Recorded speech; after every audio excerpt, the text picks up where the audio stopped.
건강하게 살기 위한 간헐적 단식 충정리, 다이어트는 덤입니다.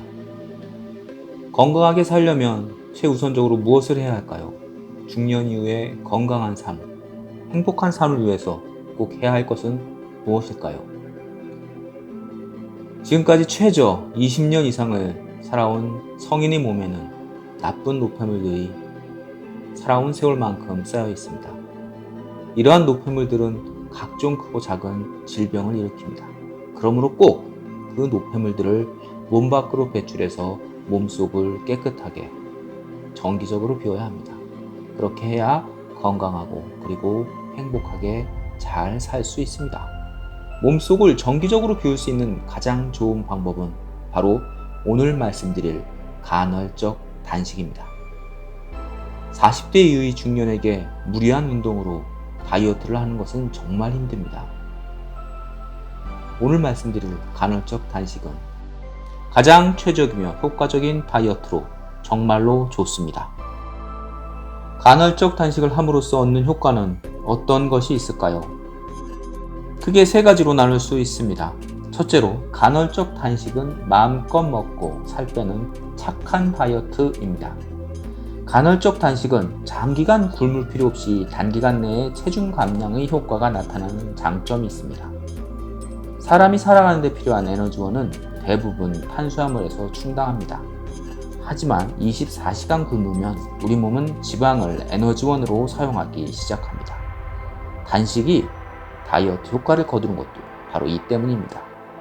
단식 시간을 24시간으로 제한하는 간헐적 단식은 운동을 하지 않아도 체내의 근육 손실이 거의 없습니다.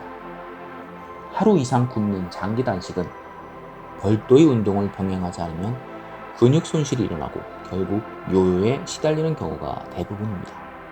체내 독소 배출을 위해 일주일이 장기 단식을 실천하는 사람들이 있지만 이들은 다이어트보다는 건강관리가 목적입니다. 간헐적 단식은 장기 단식보다 강도가 덜할 뿐 아니라 꾸준히 체중을 감량해 나갈 수 있습니다. 또 단식하는 시간 외에는 자신이 먹고 싶은 음식을 종류와 시간에 구애 없이 마음껏 섭취할 수 있다는 것도 장점입니다. 둘째로, 건강한 삶을 오랫동안 살 수 있습니다. 음식을 계속해서 섭취하면 신체는 끊임없이 지방을 만들고 저장합니다. 그리고 이는 비만과 간 손상으로 이어질 수 있습니다.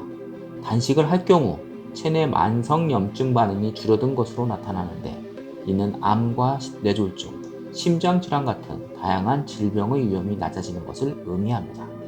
단식은 일시적인 기분을 개선해 우울증을 예방하고 뇌를 보호해 치매와 인지 감퇴를 막아준다는 연구 결과도 있습니다.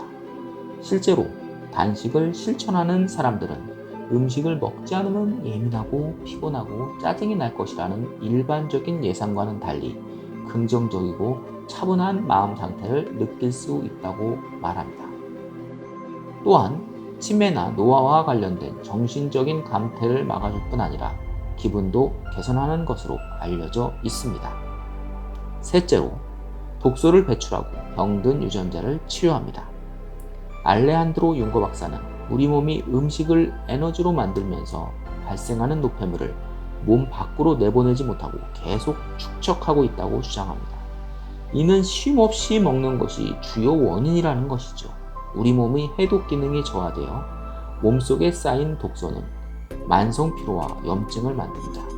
우리 몸의 면역 체계는 염증과의 싸움을 위한 것이라고 해도 과언이 아닌데 몸 곳곳에 생기는 염증이 제대로 회복하지 못하면서 세포와 조직을 손상하고 질병을 유발하는 것입니다. 순환계 질환은 물론 치매, 암 등도 이러한 원인의 하나입니다. 자, 간헐적 단식 방법은 어떤 것이 있을까요? 여러 가지 방법이 있습니다만 대표적인 방법 4가지를 알려드립니다. 첫 번째는 12대 12 방법입니다. 베스트셀러 크린의 저자인 알레한드로 융거 박사는 12시간 단식을 주장합니다. 해독 신호는 마지막 신호를 맞춘 뒤 8시간이 지난 후에 켜지고 나머지 4시간은 해독 작용이 가장 잘 일어나는 시간이기 때문에 12시간 단식이면 충분하다는 의견입니다. 가장 손쉬운 12시간 단식법은 아침 식사를 거르는 것입니다. 정말 쉽죠. 쉽게 실천하고 효과를 볼 수 있는 방법입니다. 두 번째는 가장 유행하는 방법인 16대 8입니다. 단식 시간을 조금 늘려 16시간 동안 단식을 하고 식사를 하는 시간을 하루에 8시간으로 제한하는 방법입니다. 12시간에 비해 4시간 정도가 연장되었으나 추가 4시간의 해독 효과를 더 볼 수 있습니다. 자세한 방법으로는 오후 6시에서 7시경 먹는 저녁 식사 이후 아무것도 섭취하지 않고 다음날 아침 식사를 거르고 점심 식사를 하는 것입니다. 먹는 시간인 8시간 동안 점심, 저녁을 먹습니다. 즉 아침을 굶는다고 생각하시면 됩니다. 아침을 먹는 습관을 가진 분들에게는 처음에 조금 힘들 수 있지만 아침에 물과 커피, 녹차 및 칼로리가 함유되지 않은 음료를 마신다면 허기짐을 방지하고 공복을 유지할 수 있습니다. 세 번째는 24시간 단식입니다. 24시간마다 한 끼를 섭취하는 것입니다. 1일 1식으로 식사량을 제한하는 것이죠. 보통은 식욕이 가장 높은 시간대인 저녁 시간에 한 끼 섭취하는 것으로 모든 식사를 마칩니다.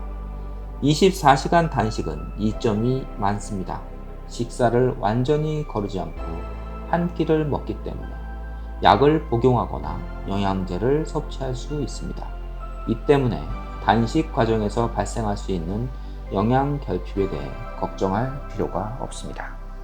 먹고 단식하고 먹어라의 저자 브래드 필로는 24시간 단식을 강하게 주장하고 있습니다. 24시간을 기점으로 인슐린 수치가 70% 이상 급감하고 지방산 수치가 증가한다는 통계 결과를 바탕으로 24시간 단식을 주장합니다. 그리고 마지막으로 5대2 간헐적 단식입니다. 일주일에 5일은 일반적으로 식사를 하고 나머지 이틀 동안 식사량을 하루 500에서 600칼로리로 제한하는 방법입니다. 대사량이 낮은 여성이 500, 높은 남성이 600칼로리입니다.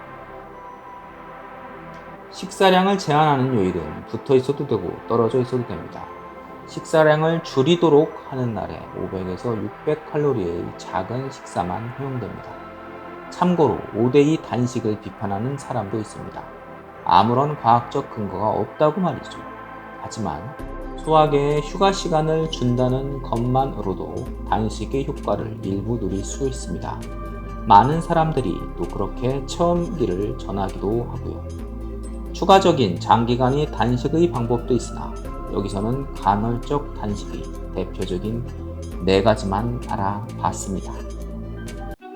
다음으로 간헐적 단식을 진행할 때 여러분들이 궁금해하는 몇 가지 사항을 모아보았습니다. 첫째로, 간헐적 단식 진행 시 단식 시간 중에 커피 섭취를 해도 되는지요? 이런 질문들이 많았습니다. 간헐적 단식 진행 시 단식 시간 중에 커피 섭취에 대해서는 찬반 의견이 분분합니다. 아메리카노를 섭취 시 일시적으로 혈당이 상승하고 인슐린 저항성을 높여 공복에 드시는 것은 그다지 좋지 않습니다. 그러나 현재 당뇨 등 건강상 큰 문제가 있는 것이 아니고 다이어트를 목적으로 간헐적 단식을 하는 것이라면 아메리카노는 아드레날린 분비 등 긍정적 효과로 작용할 것으로 보여 원하신다면 한 잔 정도 섭취하는 것은 무방할 것으로 보입니다. 둘째로, 단식 시간 동안 유산소 운동을 하면 체중 감량에 효과적인가요?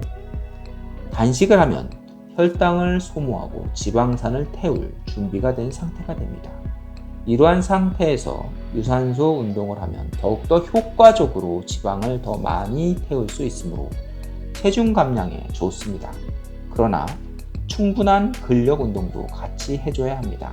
왜냐하면 단식 시 운동은 근육도 같이 빠질 수 있기 때문에 근력 운동도 같이 해준다면 근육 보강은 물론 체중 감소 효과도 훨씬 커집니다. 여기까지 건강한 삶을 위한 그리고 쉽고 효과적인 다이어트를 위한 간헐적 단식에 대해서 알아봤습니다. 앞으로도 건강하게 살기 위한 여러가지 엑기스 같은 정보들을 차근차근 알기 쉽고 실천하기 쉽게 여러분께 드리는 주건강TV가 되도록 노력하겠습니다. 구독과 좋아요를 누르는 건 어렵지 않습니다. 그냥 클릭하면 됩니다. 이 한 번의 클릭이 저에게는 많은 도움이 됩니다. 작은 행동으로 큰 도움을 주는 행복한 여러분이 되시길 빕니다.